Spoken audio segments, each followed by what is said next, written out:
esteemed members of the Sri Satya Sai Central Trust, family members of late Sri S.G. Sundaraswamy, revered Chancellor, Vice Chancellor, and respected members of the University Administration, invited guests and dignitaries, senior professors, teachers, fellow scholars, and everyone who has joined us in person and online today.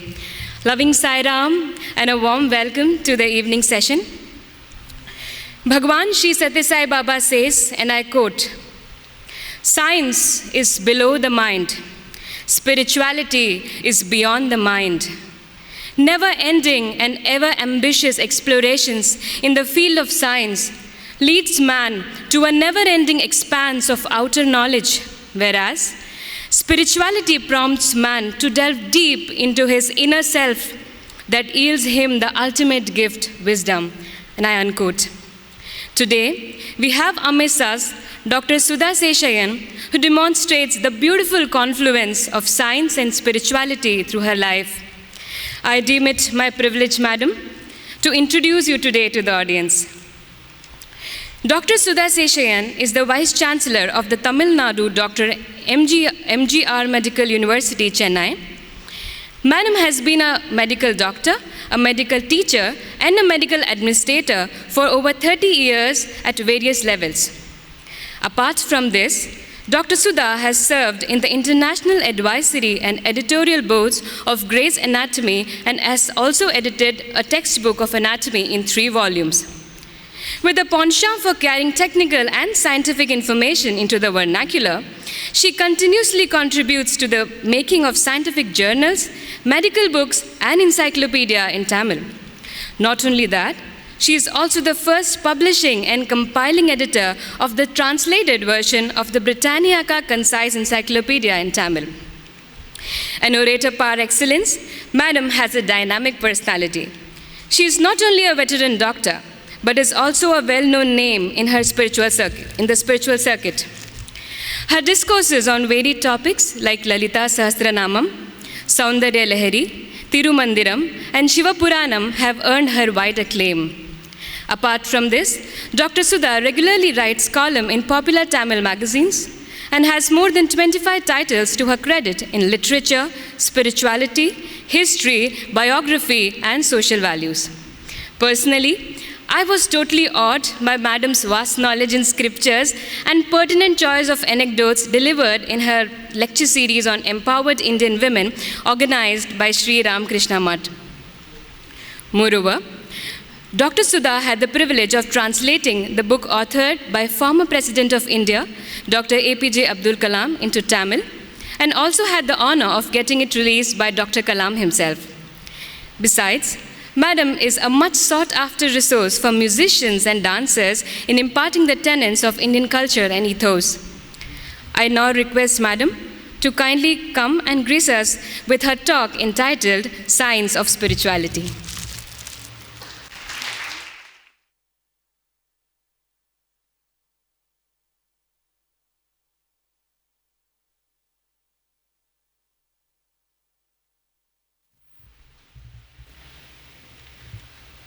Shri Gurubhyo Namaha.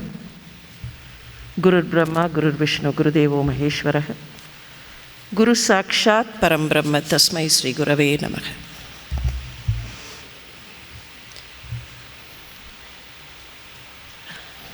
Most respected Swamiji, respected Vice Chancellor of this university, respected trustee, managing trustee, controller of examinations, faculty members, various staff, research scholars, students, staff and students who have joined from other centers, crores and crores of the extended family who are watching this program from across the globe, and friends. Vanakkam, Namaste.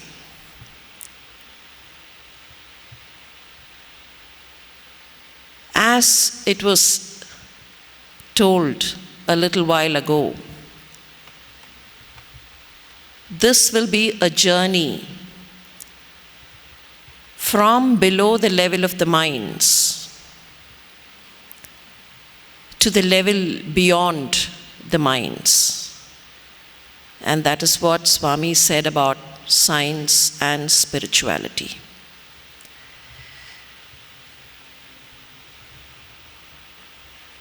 I deliberately chose the topic science of spirituality. It is not science and spirituality, but then it is science of spirituality. Let me explain a little. Generally, we all tend to think science and spirituality are opposite to one another in meaning, in function, and in style. I would like to discuss this particular topic under 4 subdivisions. The 4 subdivisions will be spirit of the word, words of spiritual masters, the spirit of science, and of course the 4th, the science of spirituality.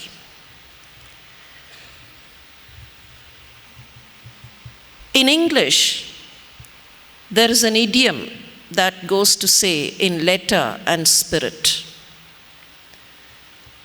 Most of the senior administrators and senior faculty members would understand as to what this idiom would mean. Applying the sense of this idiom, let me float a question here. What is science? The Merriam-Webster Dictionary of the English language defines the word science as knowledge based on demonstrable and reproducible data. The Encyclopedia Britannica steps a little further to define the word science as any system of knowledge that is concerned with the physical world and its phenomena, and that entails unbiased observations and systematic experimentation. Science, or all that knowledge that goes into the word science, may be divided into physical sciences, earth sciences, biological sciences, social sciences, and so on. While the definitions and meanings accorded to the word science seem to be so plausible and complete, the definition for the word spirituality is not that clear at all. The same Merriam-Webster dictionary that I quoted earlier says spirituality is the state of being concerned with religion or religious matters. There are other dictionaries which define the term spirituality. In fact, they compound the confusion. They state spirituality is the state of being spiritual without an attempt to state as to what is being spiritual at all. And that is where I raise the question as to what is being spiritual. Let us go more into the spirit of this word, science. The English word science that we use today derives from the Latin term sciens, that means to know. From sciens came scientia, the term for knowledge, and this term migrated into Old French and into Middle English and then to Modern English to become science. And you see the migration there. From sciens, it became science, to become science, and then science in Modern English. What does the word mean actually? In Latin, scientia meant knowledge, knowing, expertise, and even experience. In the 14th century, when someone said science in English, it meant collective knowledge, not knowledge of physics or chemistry as we think of it today. But then in the 14th century England, it meant collective knowledge. Learning and application of knowledge were the other two meanings that closely followed in the 15th to the 18th century. Meanwhile, let us also take a look at the terms for knowledge. Knowledge in Latin is scientia. Now, knowledge in other languages. In French, it is connaissance. In Italian, it is conoscenza. In Spanish, it is conocimiento. In Greek, it is renosi. In German, it is wissen. In Danish, it is viden. You may all recognize that these terms have a very close relationship to frequently used English terms like cognizance, gnosis, and even to our own Sanskrit term with Vidya and Veda. It is interesting to know the term for knowledge in ancient Greek. To remind you, I'll go back to the previous slide. In Greek, it is renosi. Renosi has become gnosis. And you find the equivalent terms in other languages as well. In ancient Greek, it was episteme. Epistemai, it was called. And epistemai means to know or to understand. Episteme means knowledge. Doxa means common opinion. Techne, which you use in technology, means applied practice. Episteme is a word that has found its place in the term epistemology. And epistemology is customarily defined as that subfield of philosophy concerned with knowledge, its rationality and justification. Gnosis, the other term, in Greek itself, has found its place in Gnosticism, where it signifies spiritual knowledge or awareness into humanity's nature as divine.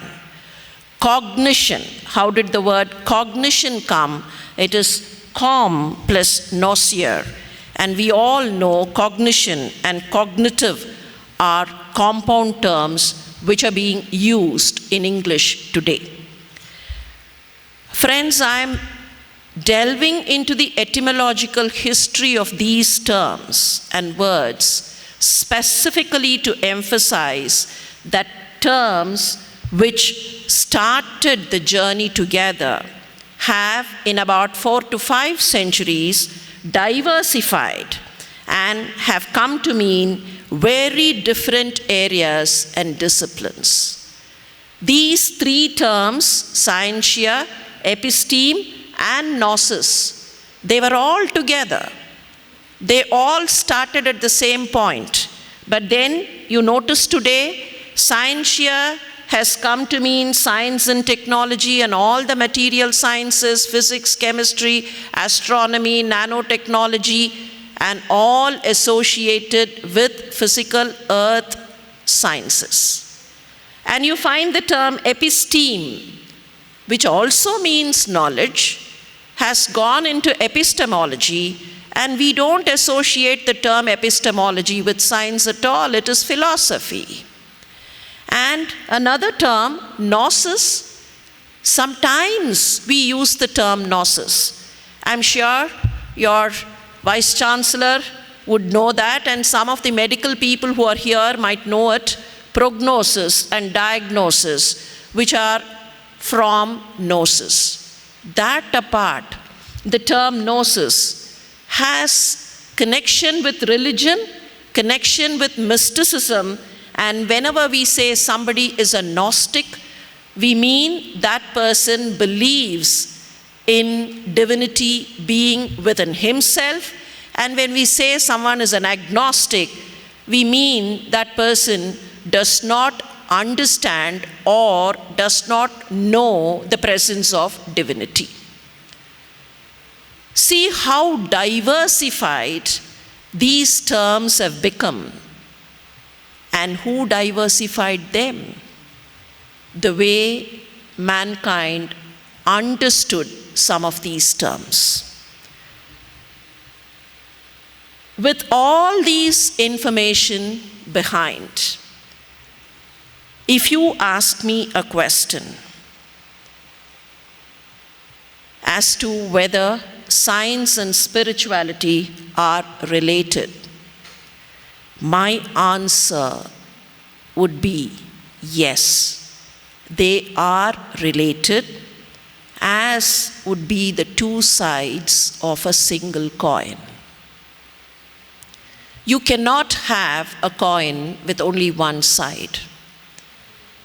If you need to have a coin, the coin essentially will have to have two sides. It only means science cannot be existent without spirituality. And spirituality is as scientific as it can be. Let me go to the second part of this discussion. The words of some of the spiritual masters. Before we go into the words of these spiritual masters, let me once again remind you as to what we think of science in today's world. We have been trained for years together in a system that accords importance to material and material-based activities. Because of this, science has come to mean the physical world and all its phenomena. Since it is related to objects, we also tend to think science is objective. I will leave science or the spirit of the word science for the time being and to the words of the spiritual masters. If I project this picture and then ask each one of you the same question, the pictures that you see there are the pictures of whom? Vishwamitra, Vasishta, Varahamihira, Aryabhatta, Bhaskara, and all of them. Were they all saints or scientists? If I ask you this question, what would be the answer that each one of you would tend to give? What would have been the answer which you would have given without me giving the preamble? If I had projected this picture right at the beginning and then asked you as to who they are, your answer would have been, they're all saints, sages, rishis, munis. most of us would not have said they are scientists. Let's prefer to call them saint scientists. These saint scientists had so much to offer. I would only quote a very few examples here.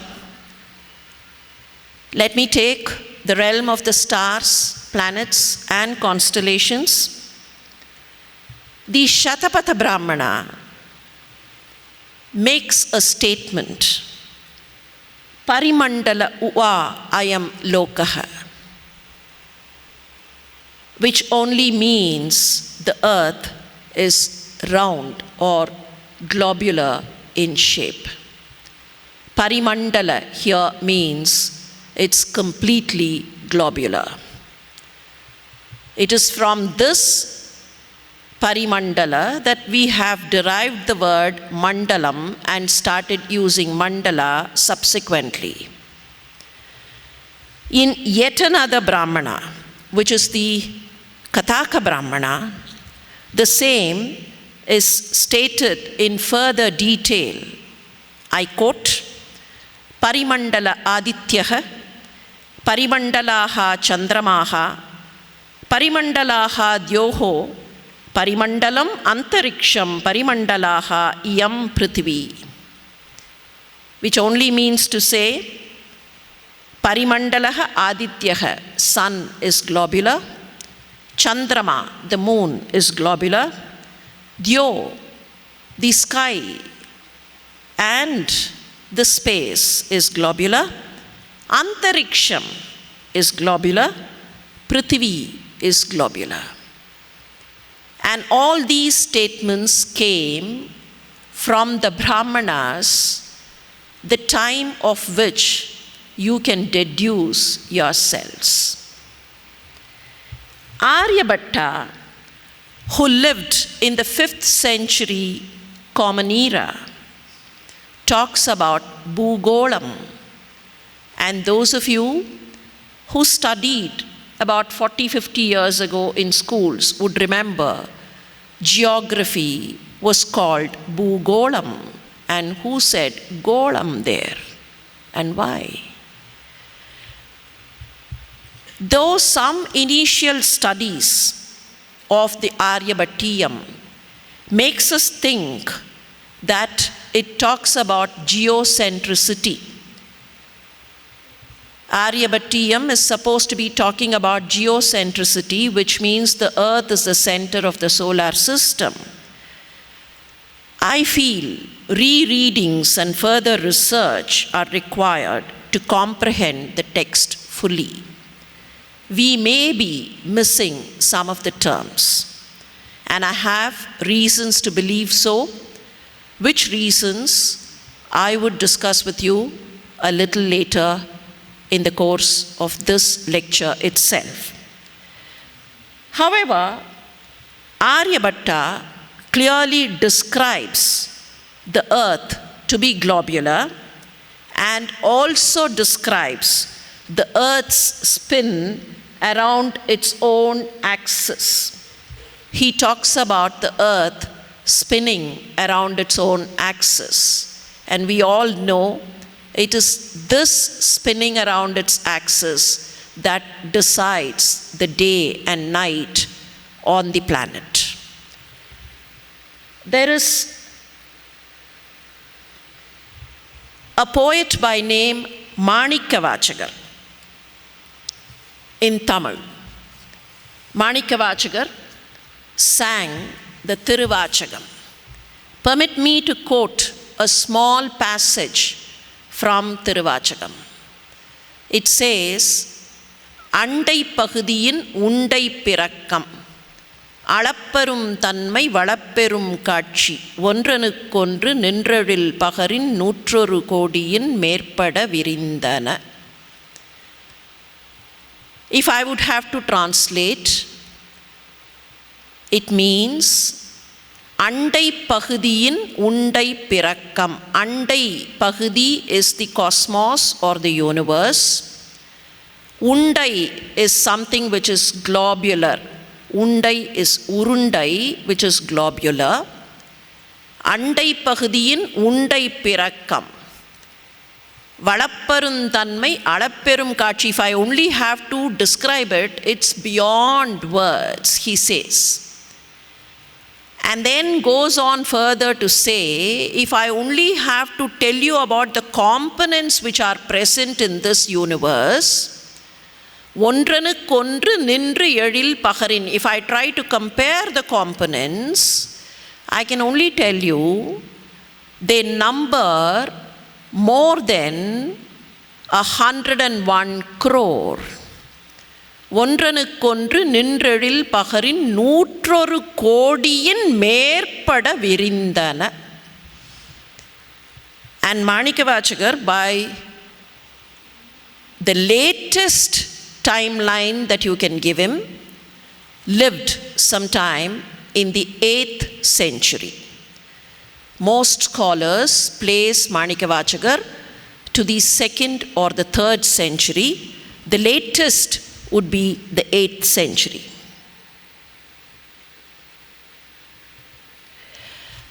Natural calamities and disasters like earthquakes have always pronounced trouble to mankind. Current knowledge, or current science as we call it, teaches experts to predict some of these disasters by observing the plant and the animal kingdom.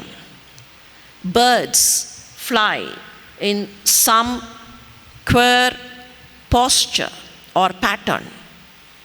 They fly in different directions. Animals behave differently. The global warning systems world over inform us of an impending cyclone or a hurricane or an earthquake, and people are herded into safety. Our own generation has seen how the warning mechanism has improved in the last 30 to 40 years by observing natural phenomena and by applying technical gadgets to measure these phenomena. On the other side, I find Varahamihira in his Brihat Samhita has a separate chapter on Bhukamp. Bhukamp is earthquake. And he goes to give a very detailed analysis of the Bhukamp Lakshan. He calls it Bhukamp Lakshan, the features of an earthquake. And he enlists very strange phenomena that would precede an earthquake. Varahamihira says there would be strange behavior of animals. There will be a deterioration of the general and specific health of people. 1 week or 10 days before an earthquake, many people will complain of throat infections, he says, diarrhea, dysentery, and diseases of the face in particular. There will be peculiar smoke emissions in the sky. There will be strong winds that uproot trees, depletion of the water table. These are some of the premonitory occurrences according to Varahamihira. And these are the same occurrences that modern science is resorting to measure them and give us a warning signal. He also gives a very detailed classification of the earthquakes. He classifies earthquakes into 4 types: the Agni Mandala earthquake, the Indra Mandala Bhukamp, the Varuna Mandala Bhukamp, and the Vayu Mandala Bhukamp. He describes there are conflicting types of Bhukamps. The Agni Mandala Bhukamp and the Varuna Mandala Bhukamp are against each other. So there is a possibility, he says, if one has started in one point of the globe, there could be another Bhukamp which is starting on the other point, and if these two are of the conflicting varieties, one may annul the other. And the possibility of a train of quakes It is very interesting to note when the Brihat Samhita says, if there would be a recurring earthquake on the 2nd day or the 5th day or the 14th day or the 19th day, you can be rest assured that there would be a continuous flow of earthquakes in the region. Specific days, and the specific days will mean a train of quakes. Now, leaving earthquakes, let's come to this. With the world going into the clutches of the pandemic, the vocabulary of almost every individual has got studded with words like vaccination, inoculation, jab, 2 doses, and so on. The question that we ask each other, akin to what we used to ask in yesteryears. Yesteryears it was, how are you? Today, have you had your inoculation? The ancient Indian wisdom knew about inoculation too. A passage from the Sakteya Grantha, which is supposed to have been given to us by Dhanvantri, is worth quoting. It says, Denustanya Masurika, Naranam cha Masurika, Tajjalam Bahumulacha, Sastratena Grihitavan. Bahumulam is the shoulder part or the arm part. And take the fluid from the pustule. This talks about a smallpox pustule. Take the fluid from the pustule and inject it into that area which is the bahumulam between the shoulder and the elbow. Bahumula cha sastrani raktolpatti karani cha. You should inject it in such a way that there is a blood drop coming from inside. It should go so deep. Tajjalam rakta militam spotaka jvara sambhavam.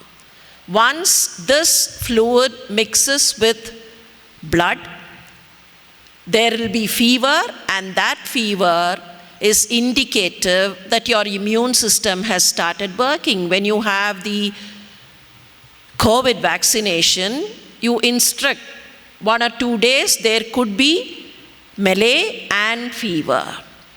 And this is from the Sakteya Grantha, which is supposed to have been given by Dhanvantri. It is very interesting when the King Institute of Preventive Medicine for the entire South India was inaugurated 2 centuries ago at Chennai. The then governor of the composite Madras presidency quoted this particular passage and said, much before Edward Jenner knew about inoculation and vaccination, the ancient Indian rishis had known the same. If only careful searches are made with not only open eyes, but also with open minds, several voices that speak aloud the language that we understand as science can be clearly heard. However, I'm also a little careful here to say, caution please. Why? Much care is required while drawing these examples. When I say so, does it mean that many of these examples from ancient wisdom are wrong and erroneous? Why would I want to say that we need to be a little careful? Does it mean that we are wasting time on drawing and discussing these examples? No. Let me draw one more example before answering these questions. This is the Shayanacharya Bhashyam of the Rig Veda. And this Bhashyam makes an interesting observation on the travel of light. And what is this? It talks of sun's rays It doesn't directly say light, but then it says the rays of the sun and the travel undertaken by the rays of the sun. Yojananam sahasre dve dve shate dve cha yojane ekena nimishardena kramamana namostute. It is a kind of bowing down to the sun, to Aditya. And then says, Aditya, your rays are traveling like this. Let us read that passage once again. Yojananam sahasre dve dve shate dve yojane. To say, your rays are traveling 2,202 yojanas. In what time span? Ekena nimishardena. In half a nimisha. Nimisha ardena. It is in half a nimisha. It is traveling 2,202 yojanas. This is a hymn to the sun, whose rays travel 2,202 yojanas in half a nimisha. If we stop here, we are half done. What does this mean? How much or how long is a yojana?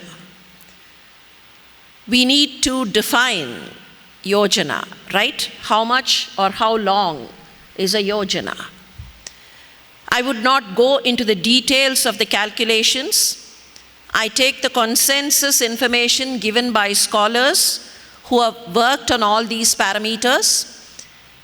Yojana, by the modern parlance, would mean approximately 9 miles. It will be a little over 9 miles. It will be somewhere around 9.06 miles. To give you more details on that, one yojana is about 16,000 yards, and 1 mile is 1,760 yards. You could calculate.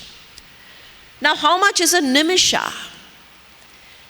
People who are comfortable with the languages of Tamil, Kannada, and Telugu, your concept of nimisha would be to equate it with a minute. When I want to say, wait a minute in English would become oru nimisham. In Tamil, oka nimishamu, ondu nimisha. So we equate it with 60 seconds or a minute. But then, how much exactly is a nimisha? A nimisha is actually defined as the time taken for the upper eyelid to move down to close the eye, the eyeball, that is all. And which, when calculated, will give me the value of 0.21 second. It's fraction of a second. It's not even a single second. In other words, light travels, or the sun's ray travels a distance of 2,202 into 9 miles in a span of 0.106 second. Nimisha ardham, isn't it? When nimisha is 0.21, nimishardham is 0.106. That means in half a nimisha, it will travel 19,818 miles, and in a second, as we think of the second today, it will travel 1,86,962 miles. This is according to what we find in the Shayanacharya Bhashyam of the Rig Veda. On the 20th of October 1983, there was a meeting of modern scientists. The 17th meeting of the General Conference on Weights and Measurements. It is called the CGPM. And the scientists define the speed of light in vacuum as whatever that's given there, 29 crore 97 lakh 92,458 meters per second, which is the equivalent of 1,86,290 miles per second. For those of you who have missed the equivalence, I'll go back to the slide, 186,962, and this is 186,290, which is not much of a difference. The difference can be justified thinking of the various changes which have happened in the planetary positions. Just a while ago, before I narrated this example of the speed of light, I stated that much care is required in drawing these examples from ancient wisdom. Why did I say so? I would like to go back to the same example and explain. If only we misread the word nimisha and try and equate it to 60 seconds as we think of it today, our calculation would go haywire, isn't it? In today's communication, nimisha is something else. Very often, minute and nimisha are kind of confused with one another, and the two words are used synonymously. The term minute is 60 seconds,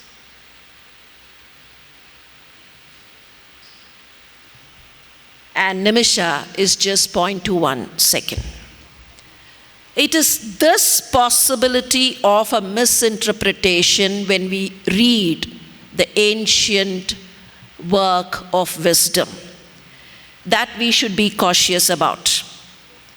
The words and phrases used by the ancient saints and the sage scientists are likely to be misinterpreted as we tend to read them with a modern understanding of those words and phrases.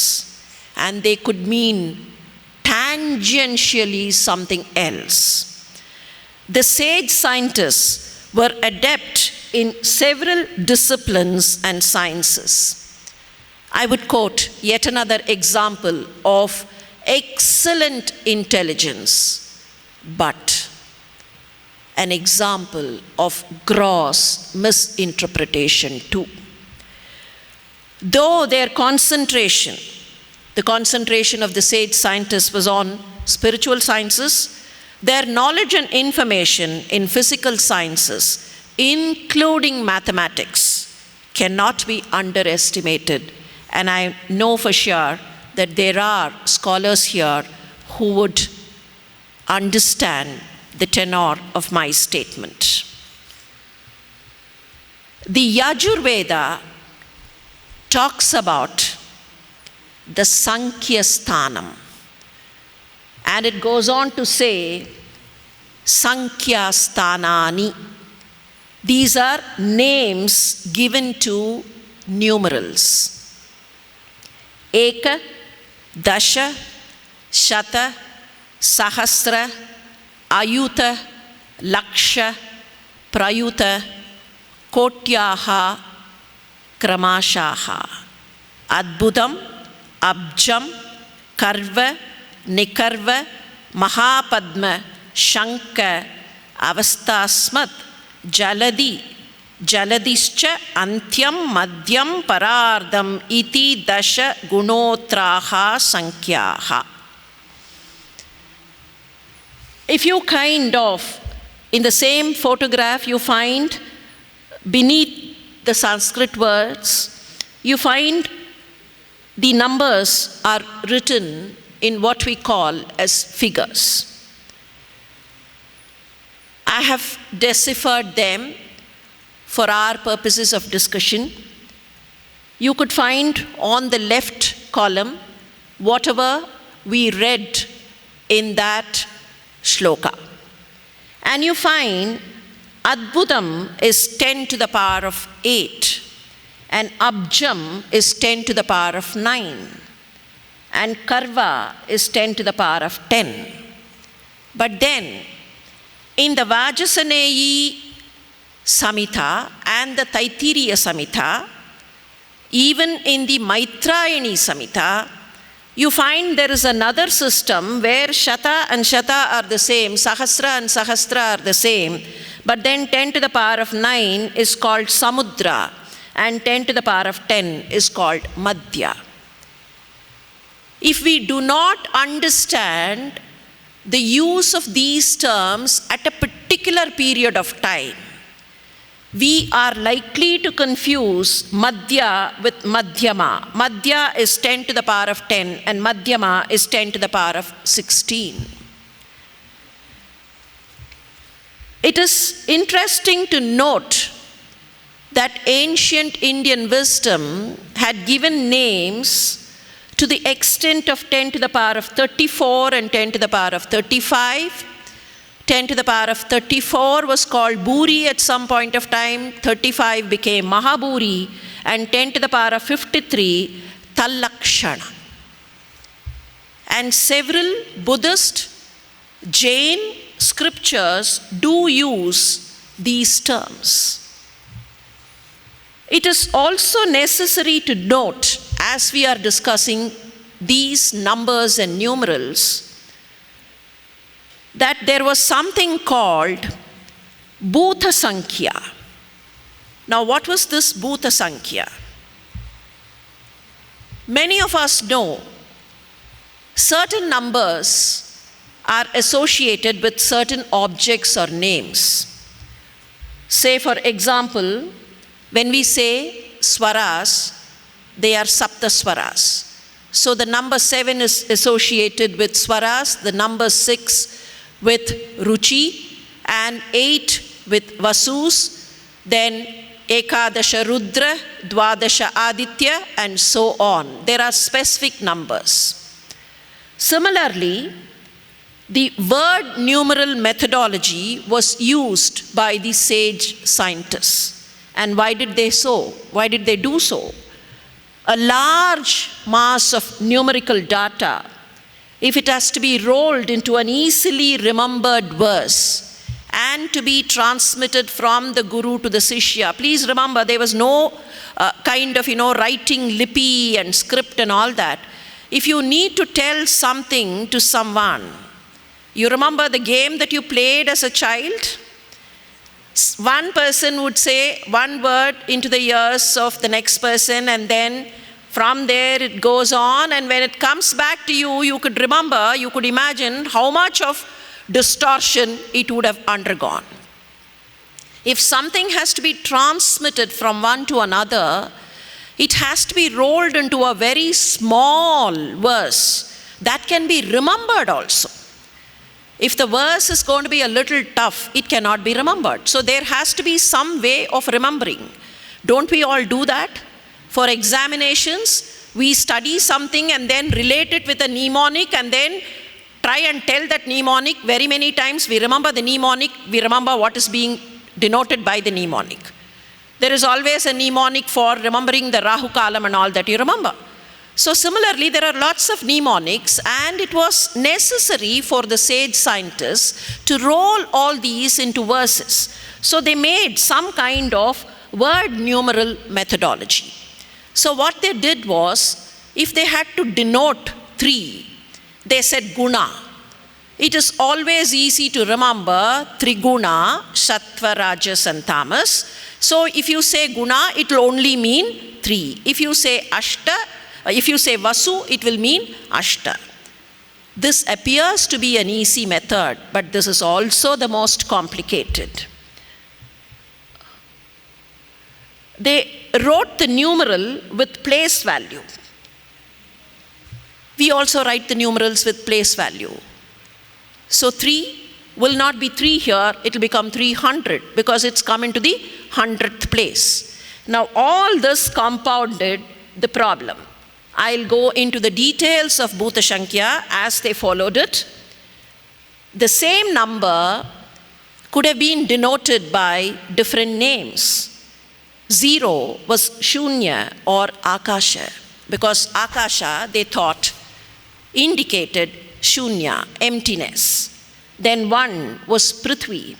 2, Akshi, because 2 Aksham, so 2 became Akshi. 3, Agni, because if you go into the system of Panchabhutas, Agni is the middle one with the air and the Akasha above and water and earth below. So that was the 3rd place. And for 4, it could have been Vedas, or anything related with Vedas, Shruti or Chandas, Nigama, Amnaya. All these are synonyms of Veda. 5, Panchabhuta or Panchendriya. 7, Giri, Kulagiri 7. So Giri, and Giri has so many synonyms, Achala, Naga, Aga, Parvata. Now comes the confusion. 8, Ashtadiggaja, so Gaja. But then what are all the combinations that Gaja could mean is that Gaja, Naga, Iba, Matanga.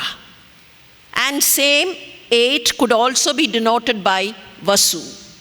9, Navanidiyam, so it can be Nidhi, or Navagraha, it could be Graha. And then all that goes on. 24, Gayatri, because 24 Aksharas, and then 25 Tattvas, 27 Nakshatras, 32 Danta, 15 Paksha, Dina or Tithi.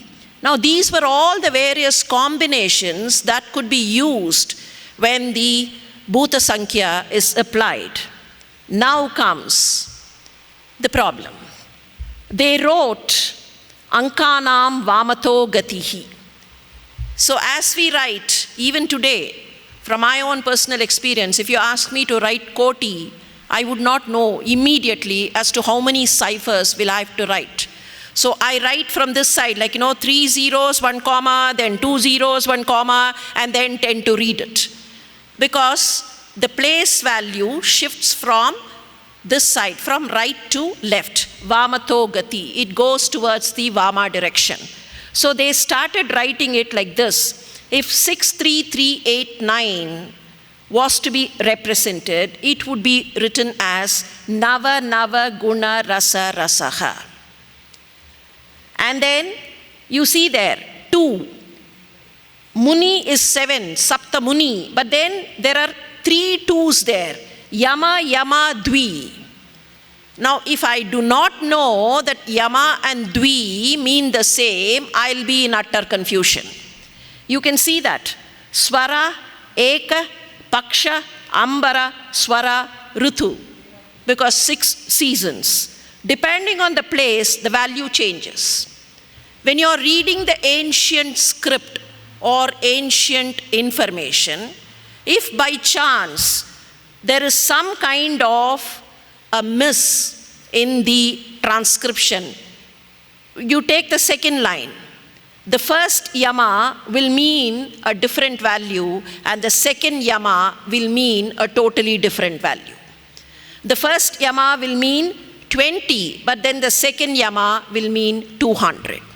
So there can be a kind of misinterpretation if this is not properly understood. So the word numeral system, the Bhuta Sankhya system, and writing it for place value all could cause confusion if our reading is not appropriate. Now I come to the third part of this discussion, that is the spirit of science. What does science do? What is the objective of science? Science, technology, engineering, mathematics, all that. Science talks about so many things, magnitude, direction, this way, that way, vector and all that. But what then is the spirit of science? Or what has science taught me? It immediately gives me the message that there is so much of information available, And all that information is waiting around me for me to access. And most knowledge is untouched until today. It has not even been looked into. Learning is the key in science. And learning is a never-ending process. What do I mean by saying learning is a never-ending process? Learning is not a one-time affair. Learning does not stop with time. All of us learn at every point of time. Everywhere we learn. But then, are we the only ones to learn? Are we the only ones to learn? That is one important question which will give me the answer as to what is the spirit of science. Who learns? Animals learn? Yes, they do. Plants learn? Yes, they do. Birds learn? Yes, they do. Why? Even viruses learn, isn't it? That's what COVID has taught us. Viruses learn to mutate. Viruses learn to change themselves. Viruses learn to further replicate themselves. In other words, viruses learn to survive. Birds learn to survive. Animals learn to survive. But mankind learns not to survive, not to be self-centered, but then to help others, to expand into humanity, to merge into nature. That is the primary difference in the spirit of learning. Every other thing under the sun, every other being under the sun, learns for the sake of self-sustenance, for the sake of survival. But mankind should not and cannot learn for the sake of self-centeredness alone. Why do we learn science? Why do we study physics? Why do we study chemistry? Why do we pursue research into biochemical components? Why do we think of phytochemical compounds? All these learning is not for the sake of self-sustenance alone. It is for the sake of helping the society. It is for the sake of helping humanity. And that is the spirit of science. If science is learning, we have already seen the definition, science is learning, then the spirit of science is to learn, to expand, to learn, to merge, to learn, to include everyone and everything into itself. Learning and science should tell us all these. We learn for expanding. Knowledge can never be self-centered. And as we learn more and more, as we do more research, as we think of science more and more, don't we understand that we are a very small speck in the large expanse of the universe? In the 8th standard, we learnt of the solar system. So every time we looked at the sky, we only remembered the planets and the solar system. We came to the 9th standard, we learnt that there are other solar systems elsewhere. And then every time we looked up at the sky, our vision changed. When we came into the college curriculum, we know that there are constellations and galaxies all around. So when we look at the sky, we don't think of the solar system now. We don't think of the Milky Way. We think of Andromeda. So we understand as we learn that we are only a speck in the large expanse of the universe. There may and can be many more people who have not learnt what we have learnt. There may and can be many more people who have learnt more than what each one of us have learnt. angles and perspectives may vary. As we have seen already in some of the examples, the way we look at things could be different from the way the sage scientist would have looked at it. Learning and that which is learned keeps changing. When I learn the Shayanacharya Bhashya, I think of Nimisha in a different way. But if I'm going to use the same word today with you, meaning 0.21 second, would you agree with me? Today it is different. Today the usage is different. That means what I have learned has also changed. And does not science tell us that everything keeps changing? The theory that came out 50 years ago has changed now. Even Einstein has been challenged. What some of the scientists gave as their own proposition has been challenged, and there are newer things coming. Every time you go into the laboratory, you find there is something new happening, a new compound coming into existence, a new molecule emerging, or a new theory coming. And for that matter, in treatment, what drug was the drug of choice 10 years ago has no longer been used at all today. Science indicates that changes do happen, and learning indicates that changes do happen. And now I come to the last part of this discussion, the science of spirituality. We could not get at a proper definition for spirituality when we started this discussion. I'm not sure if we have still arrived at a proper definition. Being spiritual generally will mean seeking the truth. Seeking the truth. Seeking the absolute truth or seeking the truth. Being spiritual will mean being compassionate. Being spiritual will also mean accept things as such. Being spiritual will mean understand that changes and variations are more common than constants. And being spiritual will mean someone is willing to be inclusive. Now, please go back and think of each of these.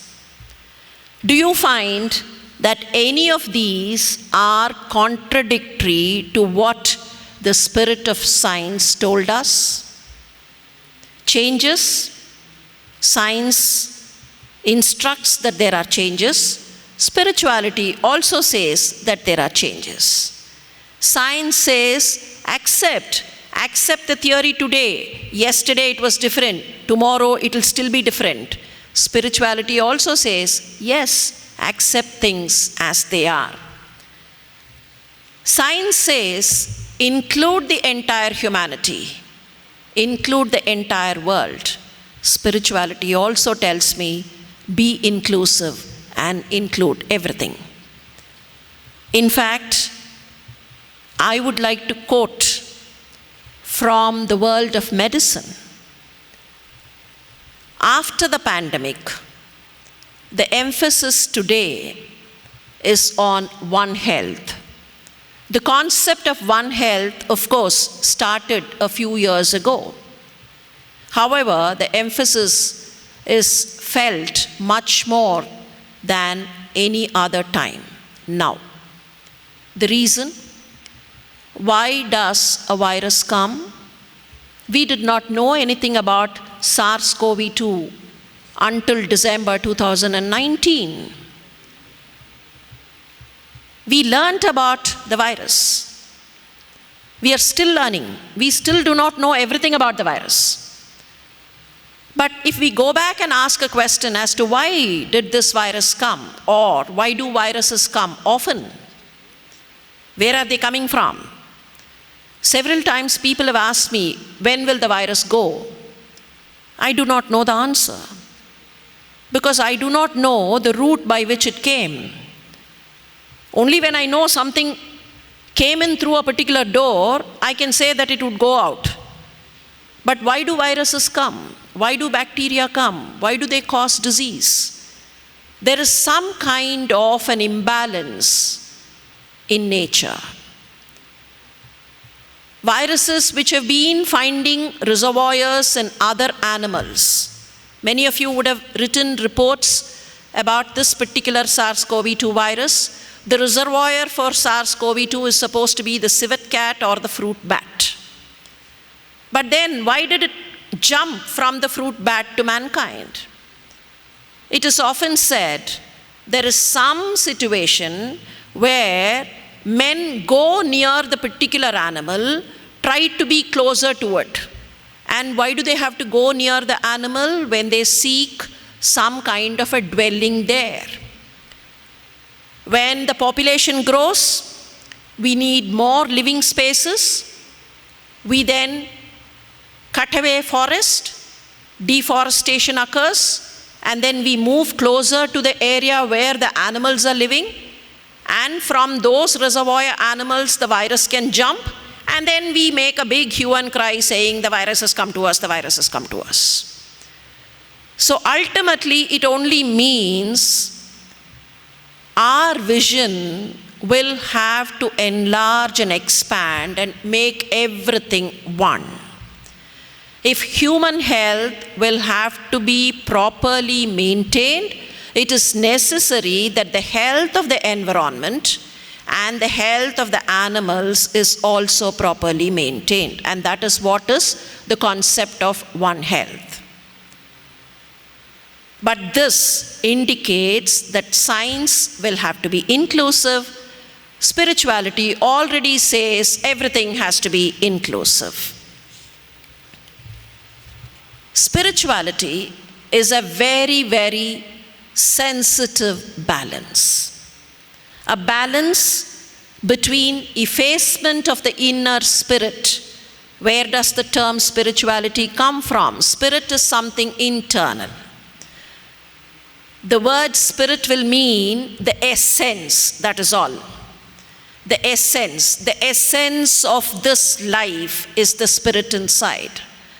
The effacement of this spirit, and on the other side, all those extraneous packages that we have, the package of physics, the package of my PhD, the package of my MS degree, the package of my doctoral thesis, the package of all that I've learnt.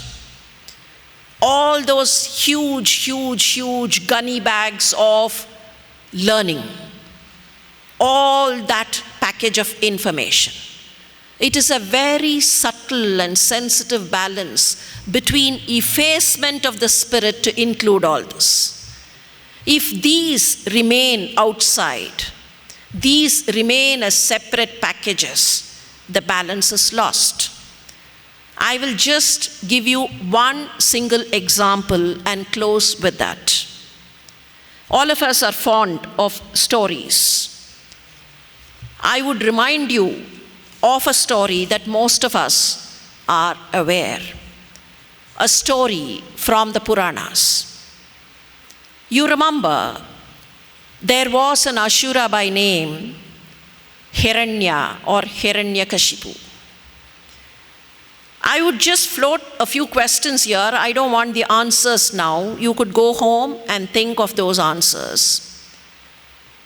Was this Hiranyakashipu educated or not? In other words, were these Asuras educated or not? They were all educated.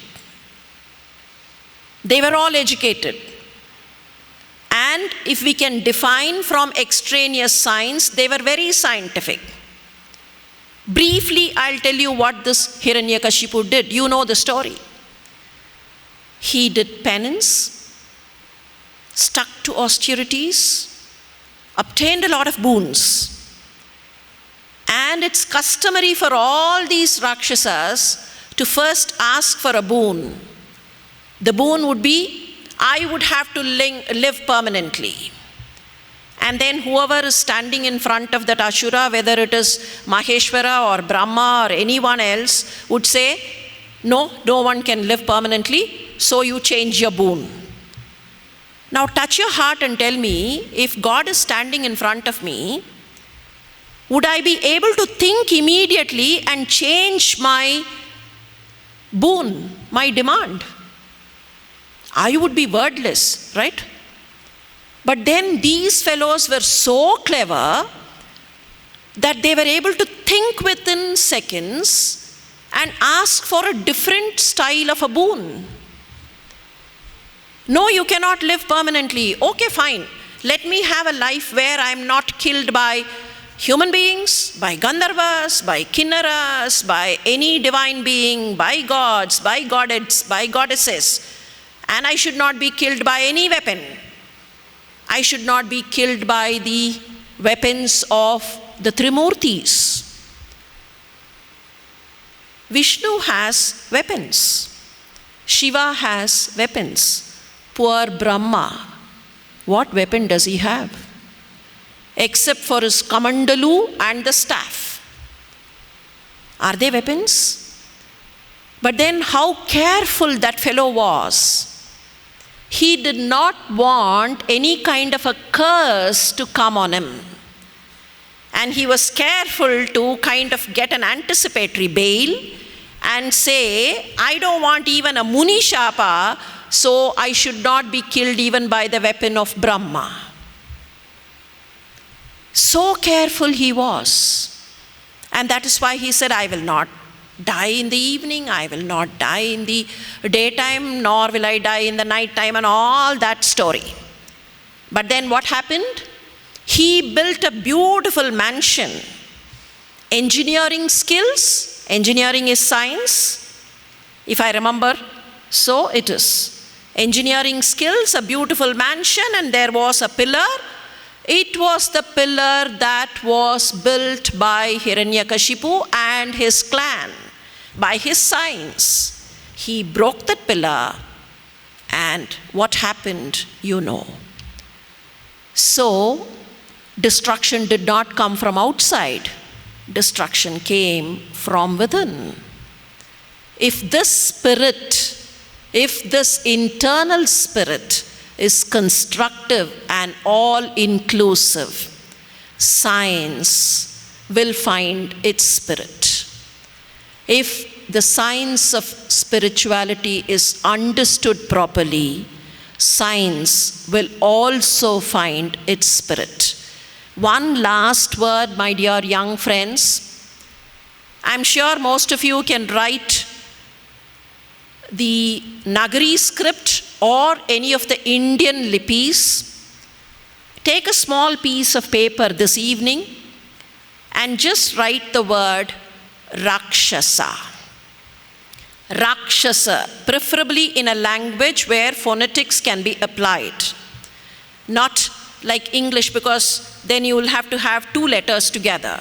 Rakshasa. And let us practice that. Vamatho gatihi. Instead of reading like this, Rakshasa, read from here, from right to left. Vamatho gatihi. What will it read? Sakshara. What does it mean? Sa plus akshara. Akshara is someone who is well read. Sakshara will mean well read. And if the well read person becomes topsy-turvy, you know the answer.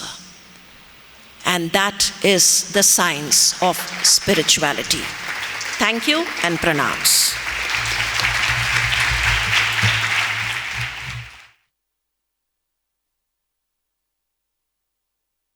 To complete this evening, we now would want to hand over a token of appreciation from our side, a citation, madam, to you. To do this honor, I request Sri Naganand sir and also Sri Ratnakar sir to come over to the dais.